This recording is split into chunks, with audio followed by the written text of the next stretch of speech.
Agora já vamos então convidar para a nova palestra que vai falar sobre a nova FD Reinf. Queria convidar aqui ele, que é contador, especialista em SPED, consultor de empresas, professor universitário e de MBA e participante dos grupos técnicos do SPED pelo CRC do Distrito Federal. Então, seja bem-vindo ao palco, palestrante Ângelo Costa.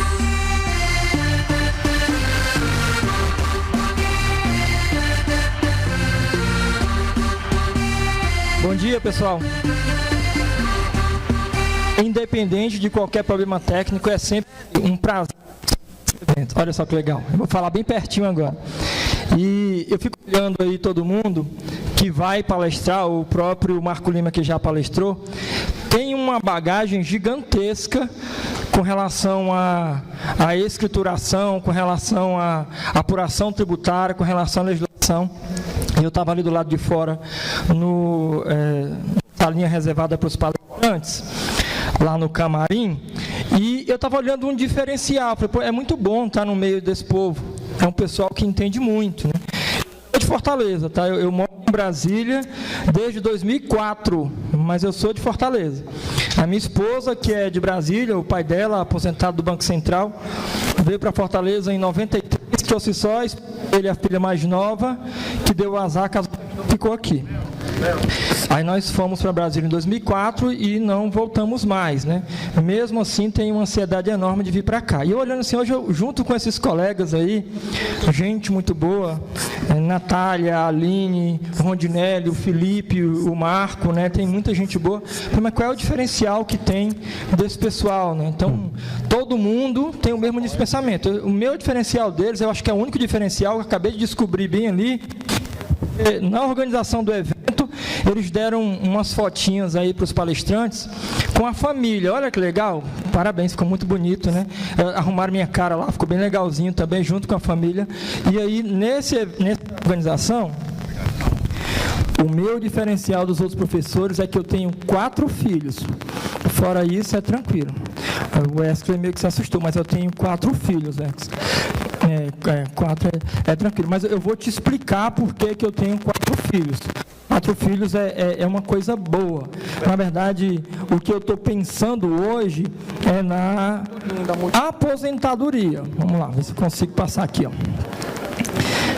Eu vou apontar para lá que ele pediu. O de cima ou de baixo? Primeiro ou segundo? Primeiro, né? A bolinha de cima. Essa daí. Vamos lá. Vamos ver se rola agora. Eu já sei o que é. É a Aline que está bem no meio do negócio aí, ó. E o Rondinelli. Tá vendo? Agora vai. Apontar para aí, não foi. Agora foi. Eu tenho pensado na aposentadoria, mas não é na minha. Wesley, não estou pensado só na minha aposentadoria. Na verdade, quando eu falo de ter 4 filhos, é uma questão de contabilidade atuarial. A contabilidade atuarial, ela acaba fazendo uma métrica de expectativa de vida com fecundidade feminina. E o Brasil só se fala em reforma. O Marco acabou de falar de reforma. E o Brasil tem vivido um momento, está no ápice, a reforma previdenciária, por causa da aposentadoria. A Caixa de Aposentadoria, criada lá pelo chanceler alemão, o Otto Bismarck, em 1880, que o Getúlio Vargas copiou em 1930, quando acabou com a Lei Eloy Chaves e criou o próprio INAMPS. Ele já percebeu que o Brasil está em declínio com relação à aposentadoria, porque lá em 40, a expectativa de vida era de 42 anos, mas as famílias tinham 6 filhos, eram 6 pessoas entrando no mercado de trabalho e as pessoas viviam pouco. Foi feita uma outra métrica lá em 92, aí mudou a expectativa para 65 anos e também diminuiu a quantidade de filhos por família, 3 filhos. Em 2001, passou para 69 anos e só 2 filhos por família. Atualmente, faz tempo que não foi medido, que a última foi 2014. A expectativa de vida do brasileiro é de 75 anos, mas as famílias só têm 1 filho. É só uma pessoa entrando no mercado de trabalho. Se nós voltarmos para a época de escola, vou reviver o Pia Marta do Montese, que eu estudei, e aí eu fico lembrando que tinha lá na função linear, Então, na função linear, uma relação da fecundidade feminina, tem um delay bem aqui, ó, fecundidade feminina com a expectativa de vida. E se você olhar um gráfico nessa função linear, tu vai perceber que tem uma parábola côncava, né? É uma curva para baixo. Ao longo dos anos, vai chegar um momento que não vai ter mais ninguém no mercado de trabalho e as pessoas vivendo muito. Eu tenho muito filho, é para ajudar o Brasil.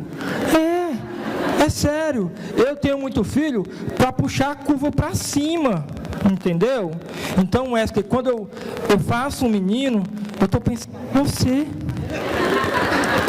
Sério, eu quero que você tenha a aposentadoria. Então, hoje, o nosso diferencial, além de filho, tem que ser conhecimento. Mas, tirando a brincadeira, eu estou pensando nisso mesmo. Mas, Ângelo, e se esses meninos aí, só seu não der conta?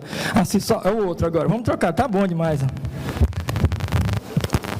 Aí, se esses meninos não der conta, eu também já pensei nisso. Está lá no artigo 229, olha só, deixa eu voltar bem aqui. Artigo 229 da Constituição Federal de 88. O artigo 229, ele diz que é dever dos pais criar, assistir, criar, educar os filhos menores, mas é dever dos filhos maiores. Esses filhos maiores têm o dever de amparar os pais na velhice, na carência ou na enfermidade. Então, eu já falo para os meus filhos, não bebam, não fumam, não usem droga, eu preciso do rim de vocês, porque se não der certo a reforma previdenciária, eu já tenho para onde ir, para onde correr.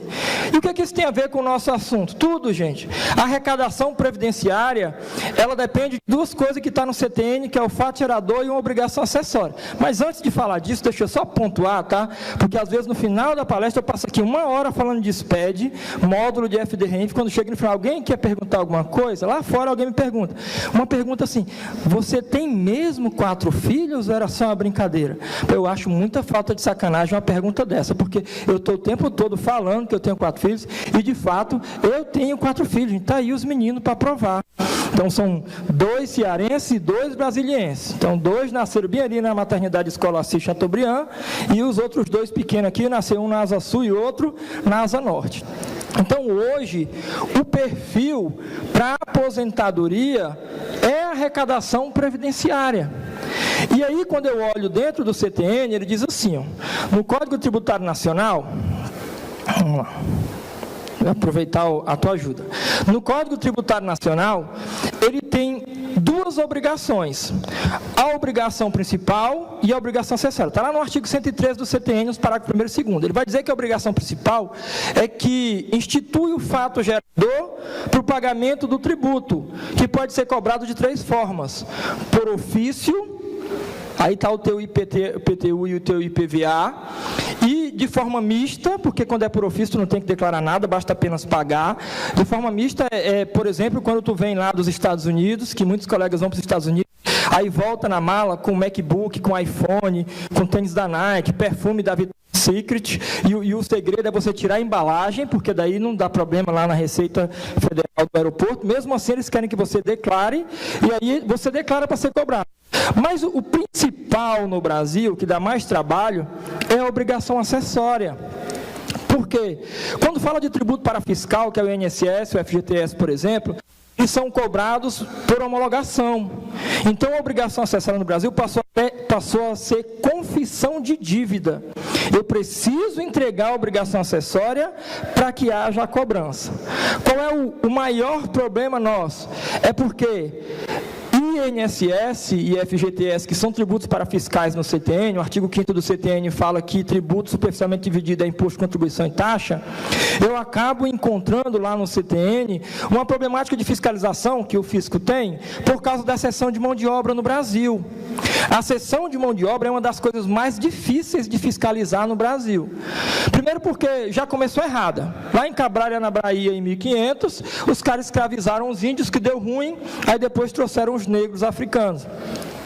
E quando começou de fato a cessão de mão de obra a ser instaurada no Brasil, quando o Marechal Deodoro, em 1889, tomou o Brasil do Dom Pedro II, lá na República Velha, que praticamente abriu as portas para o pessoal estrangeiro, asiáticos e europeus, trabalharem como autônomos e muito recebendo salário in natura. Esse pessoal, só depois da era Getúlio, que ele acabou trazendo lá em 1930, quando instituiu o governo dele, da República Nova, a cópia daquela Carta do Lavoro lá em 43, que é a nossa CLT. E mesmo assim eu ainda tenho um montão de legislação trabalhista que vai agregando informação a outra e às vezes até se confrontam. Então é difícil fiscalizar a cessão de mão de obra a quantidade de legislação que envolve a contratação direta. Autônomo, seletista, estatutário, estagiário, jovem aprendiz. Quem trabalha em departamento pessoal sabe que é ruim, porque a única coisa que nós tínhamos como porto seguro era a convenção coletiva, que na reforma do Temer, a 13467, tirou a obrigatoriedade de filiação sindical, acabou com a força da convenção coletiva. E hoje tu tem que achar espaço para ler as legislações trabalhistas de contratação direta, que obrigatoriamente o documento fiscal está no artigo 225, lá do decreto 3.048/99, que é a folha de pagamento. Então ele fala que ainda tem um problema porque tem um outro tipo de contratação que não é a contratação direta, é a contratação indireta, que é a terceirização. Tu vai concordar comigo que o empregado que tem salário de R$1.000, ele não custa só 1.000 para a empresa, tem mais um 12º de 13º, um 12º de férias mais um terço, o FGTS que é 8%, que eu ainda tenho mais 40% sobre os 8, que não é 40, é 50, porque a Caixa leva 10 de contribuição social, que o Bolsonaro vai acabar agora, você viu que saiu o decreto. Se não for optante pelo Simples, paga mais 20% de contribuição previdenciária patronal, 2 de RAT, a alíquota média, mais 5,8 de terceiros. Ainda passagem, alimentação e outros benefícios. Tu colocar na ponta do lápis, um empregado que tem salário de 1.000, ele custa uns 3.000 para a empresa.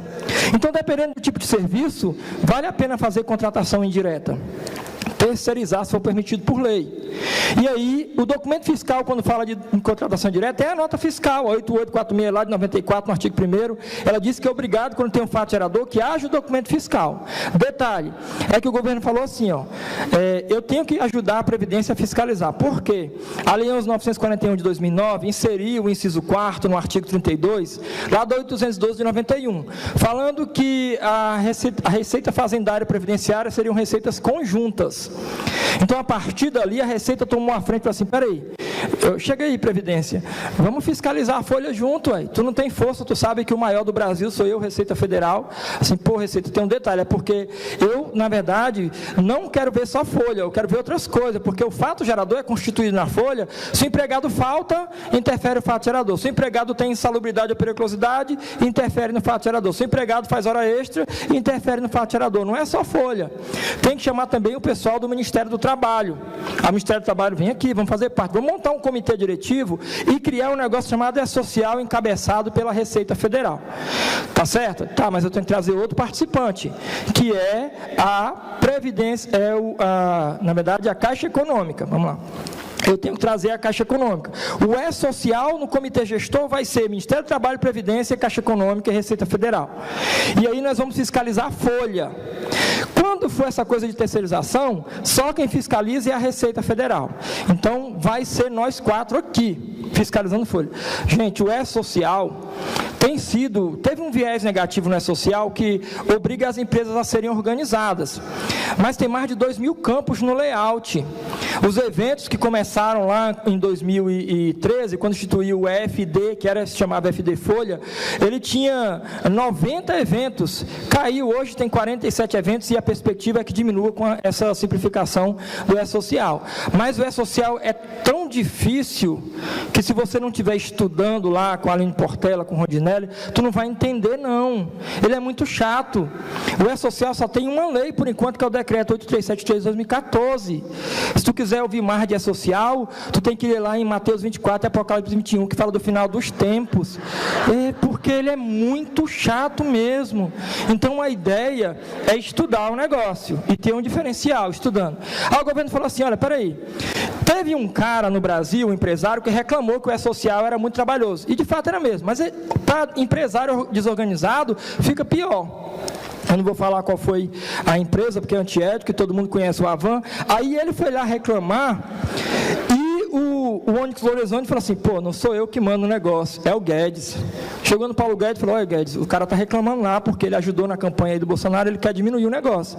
Assim, pô, mas quem é que está encrencando? Pessoal, nem a Receita, na verdade, é o Ministério do Trabalho e a Previdência, que está inventando um monte de evento. Então, é um evento para insalubridade, evento para periculosidade, evento para hora extra, evento para tabela, não sei, um monte de evento, é muito chato. Então, beleza, eu vou diminuir eles, em vez de ser ministério, agora vão ser Secretaria Especial de Previdência e Trabalho. E a Receita Federal não manda mais, não é social, não. Quem manda agora é o Ministério da Economia. E o Conselho Curador do Fundo de Garantia, quem vai mandar agora é o Ministério da Economia.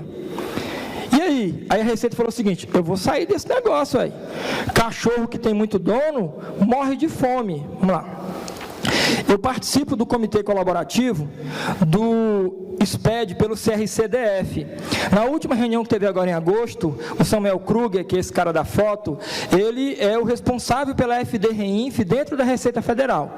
O E-Social foi criado na época lá pelo Daniel Belmiro e o José Alberto Maia, do Ministério do Trabalho, mas hoje é o pessoal do Ministério da Economia que quer assumir o negócio. Só que o Daniel Kruger falou assim, olha, o Samuel Kruger, eu vou sair do E-Social e a única parte que me interessa no E-Social é a folha de pagamento.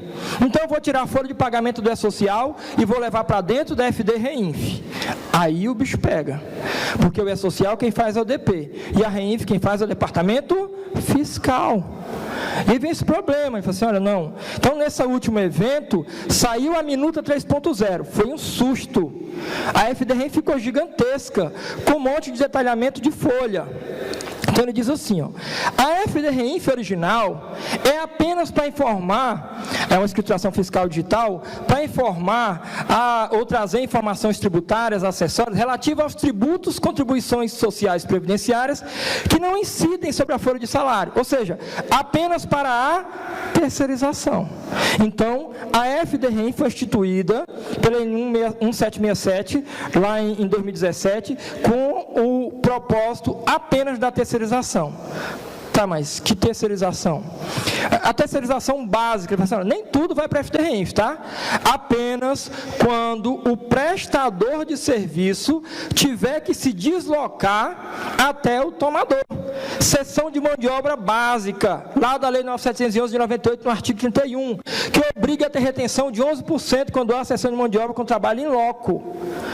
Aí veio uma coisa que meio que agravou a FD-REINF. Assim, olha, se por acaso, com aquele negócio que a Dilma inventou da desoneração da folha, a empresa estiver obrigada, ou ela enquadrar na desoneração por opção, essa retenção que é 11, ela cai para 3,5. Então, a FD-REINF é apenas para pegar as informações previdenciárias de cessão de mão de obra com trabalho em loco. A observação é que se o prestador de serviço estiver na desoneração, a retenção cai para 3,5. Quem vai fazer isso é o Departamento Fiscal. Mas ele ainda diz o seguinte, ó, existe na tabela 6 do anexo 1, do manual lá da FD-REINF, uma lista de serviços que é uma compilação da 9.711 de 98 com a IN 971 de 2009, que ele acabou pegando tudo falando assim, ó, os serviços que são obrigados a ter retenção de 11% são esses. Eu acabei marcando os mais comuns, que é limpeza, conservação, zeladoria, vigilância, segurança, construção civil. Esses daí são os mais comuns dentro do perfil de mercado hoje. Então, via de regra, se tu tiver serviço envolvido nesse perfil, vai ter que entregar a FD-REINF. Mas quem é que vai entregar a FD-REINF nesse primeiro momento de 2019? Senhora, em 2019, vamos lá, tem hora que vai, tem hora que vai. Tanto o prestador quanto o tomador, os dois entregam a FD-REINF. Olha numa animação, para poder ficar mais fácil para você entender. Muito slide que tem só texto fica chato. Desde 2009 que eu falo de SPED. Eu fui o primeiro contador do DF a entregar o SPED em 2008 e depois disso, em 2009, eu comecei a falar de SPED. E os slides no começo era muito texto, muita lei, muito anexo, muito layout. E a minha esposa, ela é psicopedagoga, eu não falo com ela olhando nos olhos não, que ela fica me analisando, eu tenho medo. Mas aí ela ela me orienta nessa coisa do slide, ela fala assim, ó, na questão da cognição, a mulher é muito mais auditiva, se você ficar só falando, só as mulheres entendem, e lendo aqui, a mulher entende, mas homem precisa ver figurinha, a gente que homem é meio estranho, né? Então, para nós que somos homens, olha o que ele está dizendo lá atrás. Ó. O E-Social é só para terceirização, que cessão de mão de obra, aquelas. Então, o prestador e o tomador, eles têm que se relacionar através de nota fiscal. Toda vez que o prestador emite uma nota, aí o tomador tem que receber essa nota. Os dois têm contador. Então, os dois vão mandar essas notas para os seus contadores. Um para poder apurar o crédito de retenção e o outro para poder apurar o débito de retenção que ele tem que pagar o 2631 a GPS. E aí, os dois contadores têm que gerar FD Reinf. O detalhe, tu concorda que é a mesma nota, só que um entrega o evento 2010 e o outro entrega o evento 2020. Mas, apesar de serem duas informações distintas, elas vão para o mesmo ambiente web, que é o ambiente lá da FD Reinf. E o evento 2010 do tomador tem que ser igual ao evento 2020 do prestador. Ah, tá, mas eu não entendi até agora como é que é a obrigatoriedade. Então, imagina que, hipoteticamente, o Wesley e eu temos uma empresa de sapatos em um shopping aqui de Fortaleza. E aí, nossa empresa de sapato optante pelo Simples não presta serviço. A gente vende sapato na loja. Estamos obrigados a FD Reinf? Não, porque você não presta serviço. Estamos. Porque, de repente, a colega Sofia é a nossa contadora e a gente não fala para ela que, chegando o Natal, vamos ampliar a nossa loja. Alugamos a loja do lado, quebrou a parede, montou mais expositor, reformou a loja. Quando eu reformo a loja, eu só posso contratar a empreitada de duas formas. Ou um autônomo, pedreiro autônomo, aí vai lá para a social. Ou uma empresa de empreitada ou subempreitada. Está naquela lista de serviço? Tá. Então eu sou um tomador. Eu vou ter que mandar FD Reinf. A mesma nota, no mesmo prazo, no mesmo período. Detalhe, é que se essa nota for cancelada pelo prestador, ela também tem que ser cancelada pelo tomador. E os dois excluir da FD Reinf. Mas antes disso acontece, tem alguns colegas que dão aula na IPOG comigo, alguns são da Polícia Federal, a convite do Felipe Guerra, são alguns colegas da Polícia Federal. E aí eu estava almoçando com um lá na Bahia, falei assim, Ângelo, o que mais tem é em prefeitura. O cara presta serviço para a prefeitura, aí ele recebe dinheiro, cancela a nota, porque a prefeitura ainda não é um processo eletrônico, a nota não existe, mas ele recebeu o dinheiro, a prefeitura conta com aquela nota. Quando o processo é XML, é menos dolorido. Eu tenho um cliente da minha empresa de consultoria em Brasília, que ele tem esse hábito, emite a nota, aí depois que ele emitiu a nota, ele vai lá e cancela. Mas a nota, o DANF está lá. Brasília não tem município. Então, como não tem município, acaba que a mesma nota, venda e serviço. Eu falei, cara, tu não pode fazer isso não. Ele, por que não? O governo me rouba. Eu falei, não, tu não pode fazer isso. Isso é crime. Não pode emitir a nota e cancelar a nota. Como é que eu vou explicar isso para o fisco? Ah, fala que eu sou tipo bruxo, o Harry Potter. Eu disse, meu irmão, eu acho que tu fumou foi a pedra filosofal na Câmara Secreta dele. Isso não rola não, tu vai para a cadeia, eu vou junto, não pode ser isso. Então a FD Reinf, ela vai trazer um nível de cruzamento elevado que ninguém tem. A Receita Federal falou, vou focar na FD Reinf. A FD Reinf, ela vai cruzar os dados do prestador com o tomador. Tudo igual. A única diferença é o campo 20, lá no layout, no 2020, é o CNPJ do tomador que o prestador informa. Lá no 2010, é o CNPJ do prestador, CNPJ tomador lá no prestador, CNPJ do prestador no tomador. É a única diferença. Então, em 2019, isso já está acontecendo para as empresas que são obrigadas a FD Reinf. Eu te mostro lá praticamente no penúltimo slide. Olha o que mais. Ó.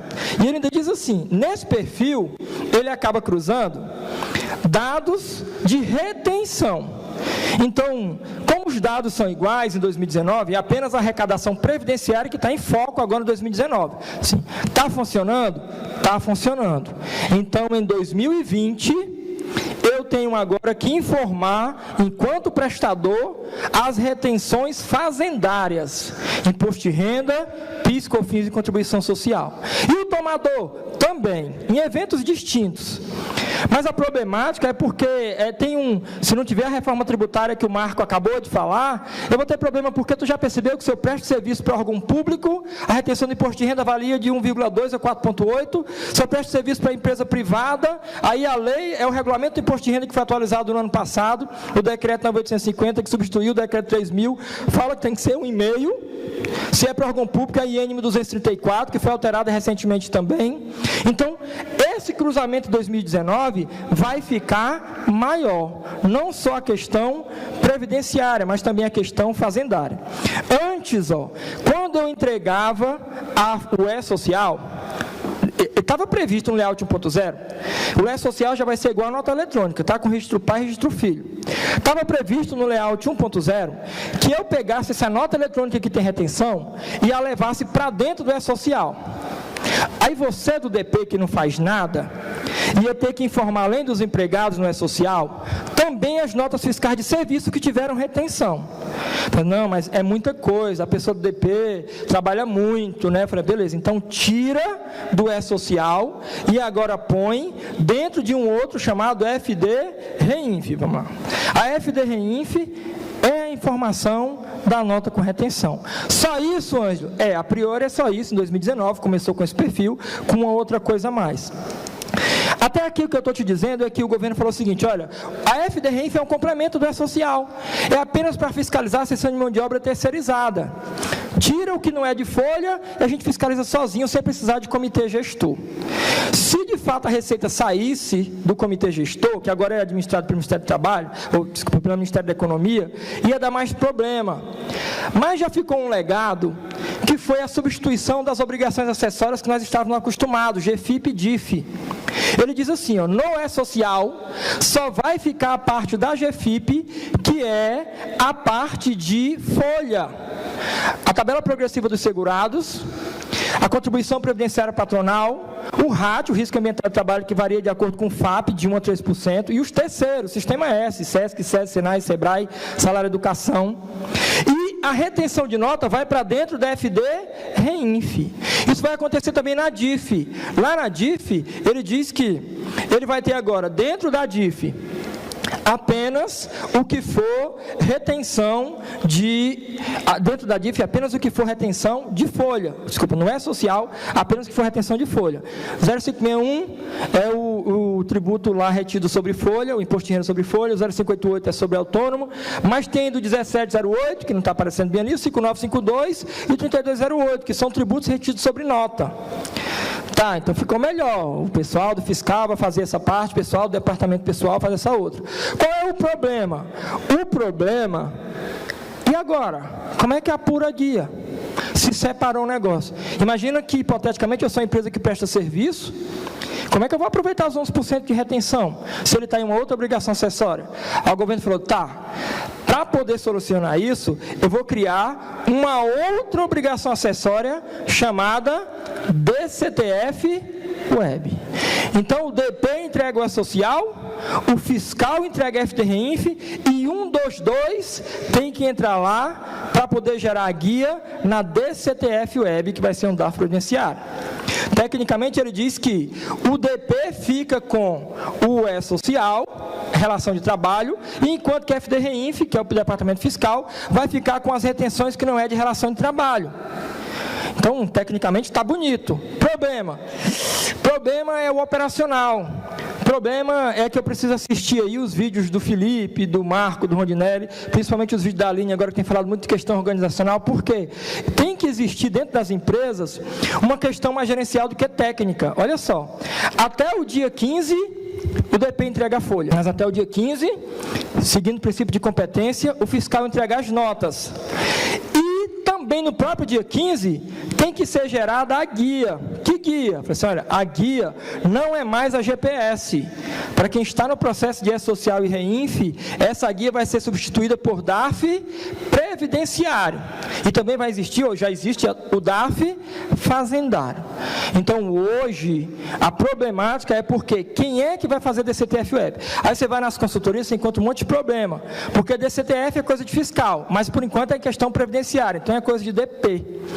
Tem alguém aqui que é da mesma empresa, alguém do fiscal, fiscal e outro do departamento pessoal, da mesma empresa, bem ali, né? Tem 2 coleguinhas juntos, vocês são unidos? São mesmo? São mesmo? Eu acho linda a falsidade das pessoas. São unidos. Depois tu faz assim, ó, pede pro terceiro colega que é do contábil, para ele bater uma foto e pede para ver a cara dela na foto. Da tua amiga que está bem do teu lado. O problema é que eu vou na consultoria hoje, aí eu falo para a menina do DP, pô, não gerou a guia, vai pagar a multa. O DARF previdenciário não foi. Ah, mas isso, DCTF é coisa de fiscal. Aquela menina é muito ruim de serviço. Ela é falsa. Aí eu vou lá na menina do fiscal, e aí, por que não gerou a guia? O DP falou que foi acordado que é você. Ela falou que eu sou falsa. Ela não falou nada não. Você viu que falsa é ela? Ela é loura, mas olha a sobrancelha dela, é preta. Menina, não tem tempo de olhar a sobrancelha de ninguém. Alguém tem que gerar a guia. Por quê? Porque agora, olha só, não existe mais uma geração em papel, como tinha GPS de antigamente. Não existe mais o teu sistema de DP gerando a GPS. O que vai ter agora é apenas a DCTF Web, que vai gerar um negócio chamado DARF Previdenciário. E o DARF é um documento de arrecadação de quem? De quem? Da Receita Federal. Porque quando é Previdência é fácil de lidar. Se bem que eu não acho, tá? Eu não acho porque, até lá em Joinville, quando nós fomos palestrar, a Aline estava comentando que é a Caixa dá trabalho. Assim, mas eu acho que ainda quem dá mais trabalho é a Previdência. Meu Deus do céu! Eu não sei aqui em Fortaleza, mas em Brasília é horrível. Eu tive na Previdência a última vez, eu fui atendido por uma jovenzinha que não sabia de nada. Ela não tinha nem 80 anos, não, tinha 75. Tudo que eu perguntava, ela não sabia responder. Eu falei, meu Deus, a senhora não sabe de nada? Que coisa! Ela não pode gritar. Olha aqui o papel na parede. Desacatar o servidor no ato. Eu não estou gritando, eu estou perguntando, estou perdendo meu tempo. Aí daqui a pouco já vem um segurança. Segurança da Previdência, armado. O negócio aqui deve ser quente, porque tem segurança armado. Eu vem cá, senhor, você não pode gritar com ela. Eu falei, mas não estou gritando, não. Você tem que dialogar. Eu estou dialogando. A minha irmã que mora em Fortaleza fala que só dá para resolver as coisas dialogando ou em 10 passos. E eu estou dialogando. Então dialogue. Mas como é que é esses 10 passos? Eu falei assim, 10 passos para trás, levadora nos peitos. Eu estou para fazer isso nessa véia. É muito ruim de resolver problema direto no órgão. Agora quem é que vai fiscalizar? Receita, se prepara, que o bicho agora vai pegar. Então ele diz assim, ó, a DCTF Web, volta só um pouquinho. A DCTF Web, ela vai ser gerada de forma automática. Primeiro, eu vou ter o E-Social sendo entregue, a parte de geração de base do INSS FGTS e no 1210 a geração do imposto de renda. E também o tributo previdenciário retido e o tributo fazendário retido. Depois que eles são somados e fechados, é gerada automaticamente a DCTF Web. E aí? Aí sim é que eu vou ter o DARF previdenciário. O detalhe é que, se for informação errada, deixa eu pôr logo tudo aí na tela. Se for informação errada, tanto a retificação quanto a exclusão, vamos pôr tudo aí, ó, ele vai seguir esse perfil, ó. Tem um delayzinho, acaba apertando muito, tem um dedo nervoso, relaxa. Voltar só mais um. Voltar, me ajuda a voltar. Perfeito, aí, ó. Então ele tem assim, ó. Eu entreguei a nota fiscal 2020, a nota fiscal no 2020, a nota fiscal 115, está errado. Se está errado, automaticamente o somatório está errado. Preciso mandar de novo a 2020 retificando. Obrigatoriamente pelo layout eu vou ter que mandar um evento, e aí fica para o pessoal do software, que é o 2098. Não tem jeito, tá? Todo mundo que trabalha hoje com contabilidade, DP e fiscal, tem que ter 2 amigos, eu entendi isso lá em 2008. Tem que ser colega de um advogado, que é para poder ajudar a interpretar a legislação, e também tem que ser amigo de um garoto de programa. Não tem jeito, porque esses meninos, eles gostam de ser chamados de desenvolvedor de software, analista de sistema. Os garotos de programa, esses caras que vão te explicar o que é XML, o que é banco SQL, o que é essa coisa toda. E eu preciso automaticamente que o meu software gere o 298. O 298 é um evento de reabertura. Opa, estava errado o somatório, tá? Estou mandando aí abrir para poder encerrar de novo. Ainda que seja uma exclusão, em vez de mandar de novo 2020, agora eu mando o evento 9000 e automaticamente eu tenho que alterar o somatório, que é o 299. Por quê? Porque senão a DCTF Web vai ficar errada. E não tem como arrumar nada na DCTF Web. Tem erro, ou volta para a social, ou volta para a FD, RENF. Ainda, nesse perfil, ele diz o seguinte, ele consegue arrumar algumas coisas, vamos lá, para a gente poder mostrar tudo aqui. Vai, eu estou olhando para o carinha assim, nós estamos conectados, nós dois, tá ligado? Beleza, estou apertando aqui, se eu fizer bobagem, tu me fala. Primeiro um slide para a mulher, deixa esse aí, só para a mulher poder entender. Estava no artigo 620, o decreto 3.000, foi atualizado agora no ano passado, pelo decreto 9.850, que é o novo regulamento de imposto de renda, não sei se você já leu, se o Marco deve ler, porque ele já leu a legislação da Bolívia, foi que ele leu, que ele falou agora aqui? Foi a Constituição. Então, lê o decreto aí, porque esse decreto ele tem só 1.100 artigos, é rapidinho. Ele diz assim, ó, tem um problema, porque o fato gerador do imposto de renda é o pagamento. Fato gerador do imposto de renda da pessoa física, pagamento.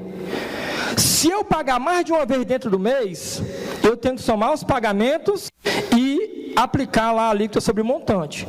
O problema está no parágrafo 2º, que ele fala que se for a títulos diferentes, eu tenho que somar os dois pagamentos, olhar o rendimento de maior valor e pagar o DARF com código de rendimento de maior valor. Entendeu? Não, né? Vamos lá, homem, para a gente poder entender. Figurinha, ele fala assim, ó, imagina que hipoteticamente, no dia 7 tu pagou o salário do empregado. R$3.000. Tabela progressiva do imposto de renda, tem retenção? Sim, tem. Mas aí, no dia 25 acabou o salário do empregado. Me dá um adiantamento? Está aí 1.500. Tem retenção? Não, porque não está na tabela progressiva. Tem. Ele fala que eu tenho que somar no mesmo mês os pagamentos e aplicar sobre os 4.500 a tabela progressiva. O empregado dá um pulo desse tamanho. Está errado. Não está. Está seguindo a lei. É o artigo 677 do decreto lá 9.850. E pior ainda é quando é pagamento de naturezas diferentes. Paguei o salário quinto dia útil, mas o empregado também recebe aqui um aluguel da empresa. Ele é pessoa física. Retenção do 3208. O DARF que eu vou gerar, está excluído bem ali, mas é o 0561. Ele fala que eu tenho que somar os dois e pagar o 0561. Se fizer isso, dá ruim. Eu fiz isso seguindo a orientação do colega do direito, advogado, ao empregado que recebia o salário e o aluguel. Quando ele foi demitido, ele entrou na justiça e falou o seguinte: juiz, eles fazem retenção de imposto de renda sobre 5 mil. Por que também não paga o FGTS sobre 5 mil? Aí o juiz falou: nosso advogado, tranquilo, relaxa, a gente consegue provar que a lei diz no parágrafo 2º que são coisas distintas, só o DARF que é um só, e na DIF estava um só. Cabeça de juiz ninguém tem. Então, assim, olha, se você recolhe imposto de renda sobre 5 mil, pague o FGTS sobre 5 mil, pague o INSS sobre 5 mil. Então hoje acaba que ninguém faz isso. 3208 é 3208, 0561, estou nem aí se a lei manda juntar, vou descumprir a lei. Mas o E-Social tem esse viés positivo, ele acabou corrigindo esse problema. Fato gerador do INSS e FGTS é a folha, provisão da folha. Fato gerador é a provisão da folha. E eu entrego num evento distinto, que é o 1200, lá no dia 15. Fato gerador do imposto de renda. Fato gerador é o pagamento. Então, olha que a nossa conexão não rola. Quando ele fala no quinto dia útil, pelo artigo 459 da CLT, então quer dizer que a folha de junho, eu paguei o salário no quinto dia útil de julho. No dia 7, eu paguei o FGTS. No dia 20, eu paguei o INSS. No dia 20 também eu paguei o imposto de renda da folha de julho. E está errado, de junho, está errado. Porque a lei diz que o fato gerador do imposto de renda é o pagamento. E o recolhimento é no segundo decêndio do mês subsequente. Então, o pagamento da folha de junho, eu só fiz no quinto dia útil de julho. Eu só devo pagar imposto de renda em agosto. Mas eu pago logo em julho, a Receita reclama? Não, tu está antecipando o negócio. O problema é que se tiver no final do mês, aí vai para o 1210, dentro do E-Social, pelo artigo 145 da CLT, pagamento das férias. Aí lá dentro do E-Social, folha ele tem, INSS e FGTS, folha de junho, provisionei. Mas eu tenho o salário pago no quinto dia de junho. É a folha de junho? Não, é a folha de maio. E no final do mês eu paguei férias. As férias é de junho? Não, as férias é de julho, que ele vai começar a gozar em julho. Então, na folha, eu vou ter informação de pagamentos que não são do mesmo mês. O cuidado no E-Social é que interfere diretamente na DCTF Web e ferra com tudo, inclusive, mesmo quando eu entrego a FD-REINF certa. E aí, ele, com essa correção, ele traz para dentro da FD-Reinf apenas a informação previdenciária e vai cobrar agora a informação fazendária. Olha o que ele diz. Ó. A FD-Reinf vai ter dentro dela PIS, COFINS, contribuição social e imposto de renda retido sobre nota de serviço. Isso só em 2019. Desculpa, só em 2020. Agora, em 2019, apenas a contribuição previdenciária. E também para aquelas empresas que estão na desoneração da folha, a CPRB. Mas não é só a relação tomador e o prestador. Além dessa relação, ele tem também, deixa eu colocar logo todos os outros aqui. Quem repassou e recebeu recurso, time de futebol, se você passou dinheiro para time de futebol, o time de futebol entrega. Se eu passei, eu também entrego. Se eu vendi ou se eu comprei produção rural, sou o produtor, ou é alguém que adquiriu produção rural, eu também entrego. E se eu estiver na desoneração da folha, eu também entrego a FD-Reinf. A FD-Reinf, ela está começando a crescer, começando a crescer, começando a crescer. E o que ele diz? Para a gente partir para a nossa parte agora de mudanças. Até o final, mudanças. Lá em 2019, com a minuta, ou na verdade com o próprio layout 2.0, ele tinha só 2 eventos. A minuta que está aqui agora, que é um paradoxo gigantesco por causa desse lapso temporal entre o diploma legal e a aplicabilidade da cobrança. O governo não sabe, não, peraí, eu coloquei a minuta, não é decreto, não é instrução, não é nada ainda, mas eu já quero que você se prepare. Ele trouxe para dentro dele, era só 2 eventos, o 1000 e o 1070. Aumentou todas as tabelas que tinha lá no E-Social que influenciavam na folha. A mesma coisa ele fez na série 2000, um pouquinho diferente. Na série 1000, que é o cadastro, isso daí. Na série 2000, aí na série 2000, ele aumentou 2 eventos. Um deles, a folha. A remuneração pelo trabalho. Mas isso já está no E-Social? Mas na minuta consta. Vai ser duplicado? Tem um monte de blogueiro aí falando assim, é um absurdo entregar folha no E-Social, entregar folha na Reinf. Segundo a Receita, ela quer buscar de um ambiente compartilhado. E ainda, informação da aquisição de produção rural, quando é a pessoa física que não cobrava antes, ou pessoa jurídica adquirindo e a pessoa física vendendo a produção rural.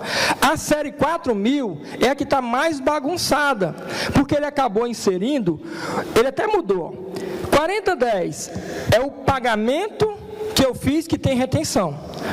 4020 também é um pagamento que eu fiz que retenção, mas o 4010 é quando eu pago pessoa física, aí entra o 3208, que é a retenção de aluguel, e o 4020 é quando eu pago pessoa jurídica, que está lá naqueles 465 de PIS, COFINS e contribuição, e 1,5 do imposto de renda, os 4,8. E ainda tinha lá um 4040, que era pagamento a beneficiário não identificado. Eles mudaram isso. Agora ele diz que, opa só, deixa assim mesmo. Ele diz o seguinte agora, dentro desse perfil, eu não tenho mais só a série 4000 com 3 eventos.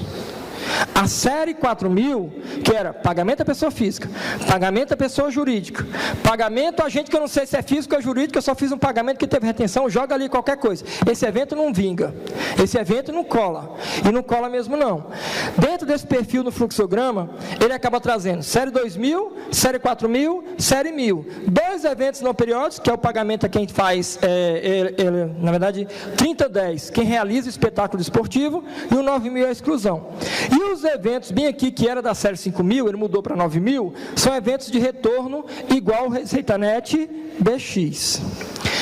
Olha só, para poder ver graficamente, para ficar mais fácil. Isso aqui é 2019. Lembrando que a série 4.000 é só a partir de janeiro. Por enquanto, só informação previdenciária para quem já está brincando. Então, ele mudou agora em 2020...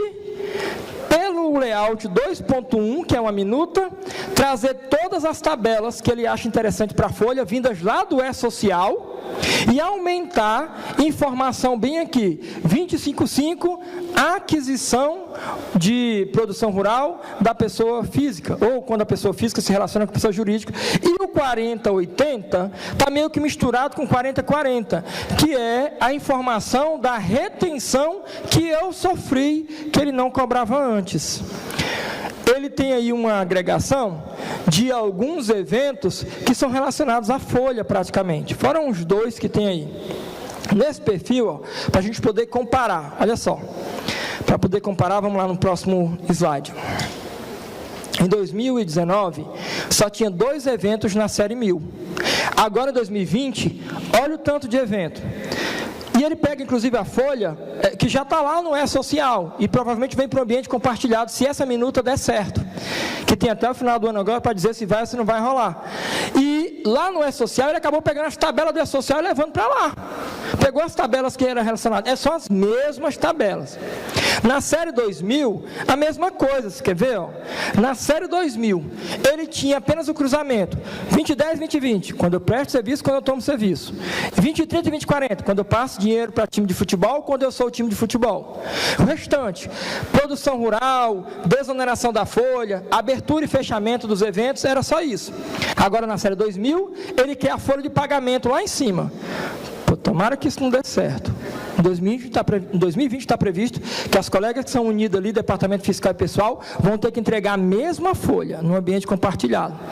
E ainda o 255, que é o cruzamento lá da aquisição de comercialização de produção rural, pessoa física, que já acontecia no E-Social, 1250 e 1260. O que mais? Ó? Na série 4000, lá para o próximo aí, ó. Série 4000, ele diz que só tinha esses 5 eventos, e a partir de agora, aí está bagunçado. Depois tu olha lá para tu ver, sai daqui hoje, não vai para a praia não, abre lá o layout, ele tem só 380 páginas. Aí você vai ver lá, ele diz assim, ó, em 2020, eu quero que tenha 4010, retenção que eu fiz de pessoa física. 4020, retenção que eu fiz de pessoa jurídica. E eu vou cruzar com a retenção que a pessoa jurídica, a pessoa que prestou o serviço, informou. Retenção fazendária, 4040, a série 40, a série 4000, é retenção fazendária. Mas está na dúvida se vai cobrar o 4080 ou 4040. Como é que está na dúvida, Ângela? É porque no layout, ele fala que vai ser o 4040. Mas quando tu abre a tabela 10... Abre a tabela 10, lá dentro do anexo 1, tabela 10, ele vai trazer o 4080 como a informação da retenção sofrida lá na FD-REINF. Aí isso aí está meio indefinido, ninguém sabe como é que vai ficar. Eu só te garanto que isso vai ser cruzado com 1210 lá do E-Social. Há cruzamentos? Sim, há cruzamentos. Vamos lá, partir para a nossa última parte. Quem é que já começou a brincar? Gente, mesmo que você não tenha começado a brincar de FD-REINF, se prepara. Coleguinha do Departamento Fiscal, se prepara. Eu estava conversando com o Samuel Krug lá em Brasília, no CFC, no comitê colaborativo lá que eu faço parte do CRCDF. Ele falou assim, olha, o cara lá, o Guedes, tirou a gente, pô. Ele tirou a gente do projeto E-Social. Estamos participando assim, meio que ele e o Altemir, meio por fora. Então vamos investir na FD-REINF. Se não for para o começo de 2020, vai ser para o começo de 2021. Eu quero ter controle sobre o fato gerador do imposto de renda. Onde é que tem esse fato gerador? Pagamento, ué. Então, o pessoal do primeiro grupo, quem faturou acima de 78 milhões, começou em maio do ano passado. Começou mesmo? Começou. Procurei que tem gente entregando já. Depois, quem faturou menos de 78 milhões, começou em janeiro desse ano. Começou mesmo? Começou. Já tem gente entregando. Mudou a rotina.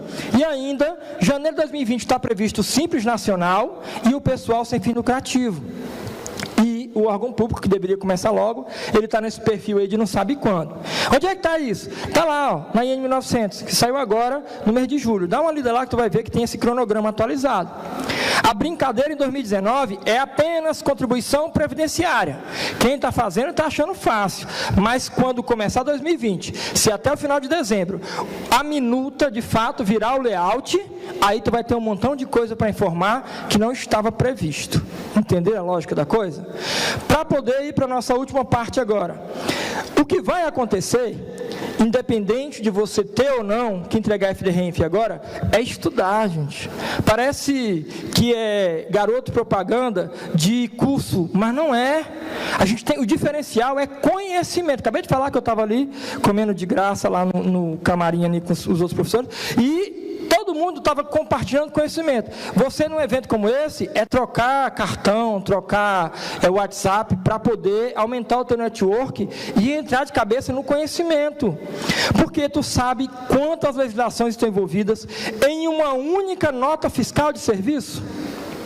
Uma única nota de serviço por alto, tá? Porque eu não coloquei aqui, ó, a alteração lá da 10833, que fala do PIS da COFINS. Eu não coloquei ainda umas outras 2 ou 3 instituições normativas que falam de retenção, mas em uma única nota, se tu não tiver um mínimo de conhecimento, mas Ângelo, tu é doido, dá.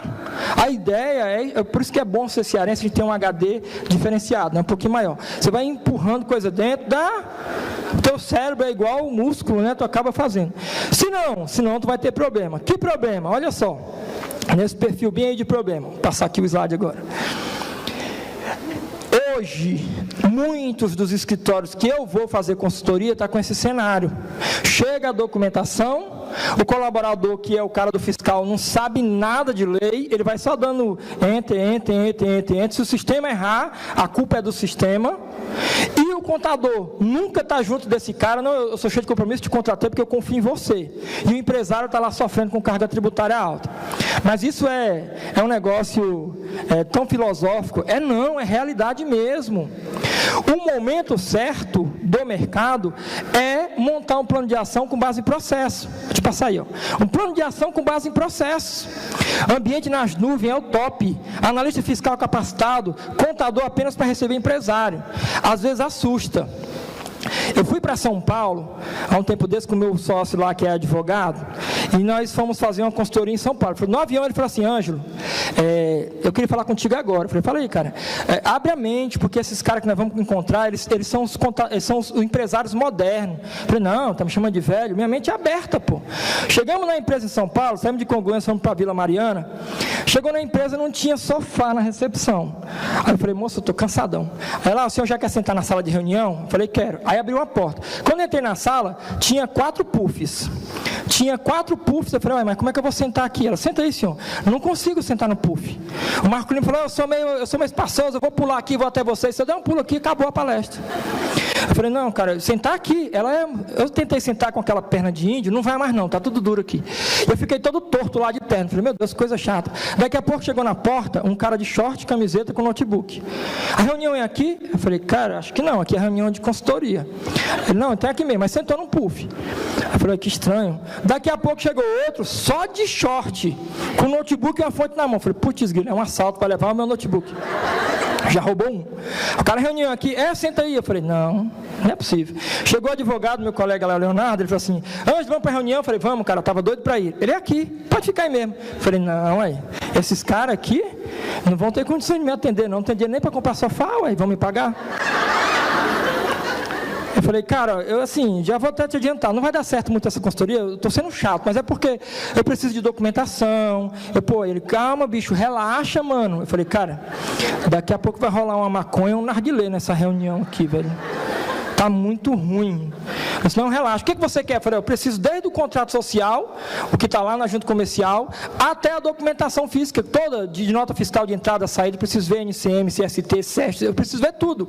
Ele: relaxa, tá tudo nas nuvens.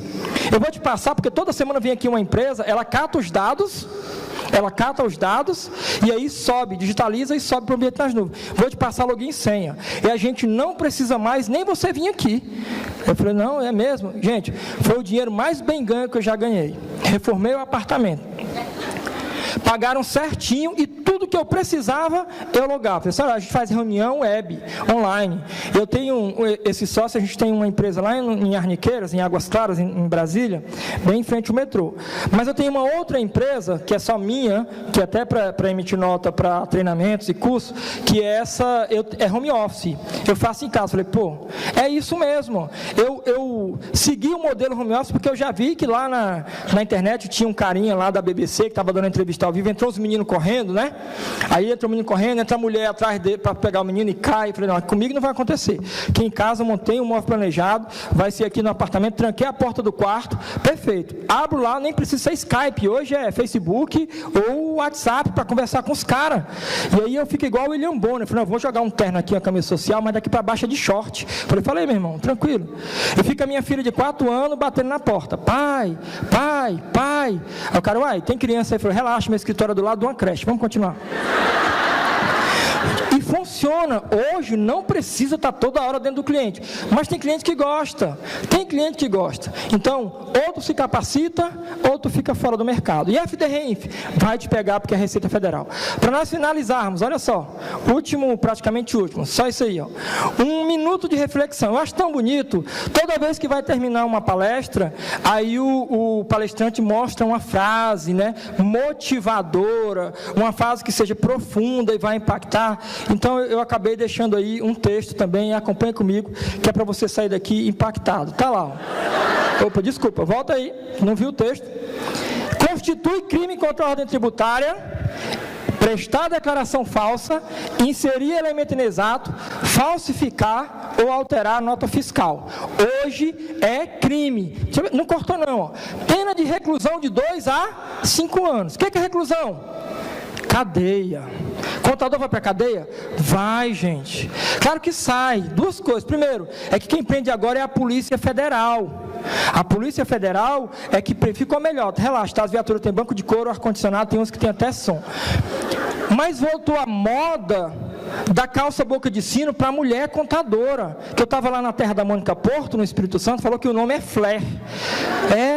Para quê? Para esconder a tornozeleira, porque vai para a cadeia, vai. Já foram presos 153 contadores, acabou de ser preso aí semana atrasada, o pessoal da Operação Saldo Negativo, tu já viu na internet? Preso contador no DF, foi preso outro dia um colega lá, falsificando decore. Então o contador vai para a cadeia. É um profundo? É profundo e tem que ser profundo para poder impactar. Nem é frase minha, é da ilustre vereadora de Fortaleza, Débora Soft. Então quando ele fala que você precisa, tem que analisar. Mas, sem brincadeira, aproveitem o lugar que vocês estão. Fortaleza é maravilhosa. Meus filhos, eles querem vir embora para cá. Eu também tenho esse desejo, mas estou preso lá em Brasília por enquanto. Um dia, quem sabe, eu deixo aqui um currículo na empresa de vocês, porque meus filhos, mas pai, o Ceará é tão bom. E falei assim, tem uma coisa lá que é o tal do esquibunda. Os meninos doidos para fazer o tal do esquibunda ali no Cumbuco, né, Icaraí, que escorrega na duna e cai na água. Aí eles ficam tristes. Falei, calma, eu sou cearense, eu sou inteligente. Eu vou achar um lugar em Brasília que não tem nada, só tem 14 shoppings. A gente ia muito no zoológico, mas nas últimas viagens chegava lá um macaco, pô, você de novo aqui. Aí a gente começou a fazer outra coisa. Eu achei uma grama em Brasília que dá para escorregar e cair no espelho d'água, que ela é cheia de espelho d'água por causa da secura. Falei, vamos lá, gente. Peguei um monte de papelão, coloquei no carro, vamos escorregar na grama. Levei meus filhos, minha esposa, uma sobrinha aí postiça e fomos escorregar em Brasília. Muito legal. Só para poder finalizar com essa imagem. Olha que legal. Fomos escorregar nessa grama lá de Brasília. É muito bom, tá? Daqui a pouco estava todo mundo escorregando. É uma grama legal. Você pode ir, me liga que eu te levo o papelão. É nesse lugar bem aí, ó. Porque hoje, para que sofrer? Tem gente que mora aqui em Fortaleza e não vai na praia, não conhece nada, então a gente inventa, a gente quer ser, vamos lá, estava todo mundo lá, turista, batendo foto, a gente pode escorregar? Eu falei, pode, isso aqui é nosso, filho. Ele não falou que a casa é nossa? Vamos escorregar. Minha esposa não tem coragem, ela morre de medo de escorregar, porque ela tem medo do papelão, não sei o que, um monte de coisa. Eu falei, não, vamos escorregar, vou te mostrar como é que escorrega. E depois que eu escorreguei, até os carinhas que estavam lá de turista com a bicicleta do Itaú, começaram a escorregar também. Então hoje, o nosso diferencial do mercado é conhecimento, mas não fica toda hora estudando. Acha um espaço para poder curtir com a família, senão tu vai morrer. Só para a gente poder finalizar, quero te mostrar. Eu escorreguei, sem mentira nenhuma. Quando você for lá, me manda mensagem. Ângelo, tem papelão aí? Estou levando agora. Não tem nada para fazer em Brasília, vai escorregar no papelão, filho, é a melhor coisa. Esquibundo de Brasília é aí. Fora isso, tu não vai achar nada de interessante. Então, ó, aí o lago, esse aí é claro que é um espelho d'água, é só escorregar. Ninguém teve coragem de ir até lá dentro, que ia voltar molhado para o carro. Mas eu fui, vamos escorregar, e daqui a pouco já está todo mundo escorregando. Esplanada, não tem nem polícia. Se tiver polícia, eles te ajudam a bater foto. Moço, bate a foto da gente aqui, que é os policiais de Brasília. Se quiser fazer um BO, tu vai na padaria, e aí é só escorregar. Acabou. Brasília é muito top. Então, o que tem lá de bom? Nada. Né? Tá bom? Não tem nada. Gente, obrigado pela oportunidade. A gente se encontra por aí.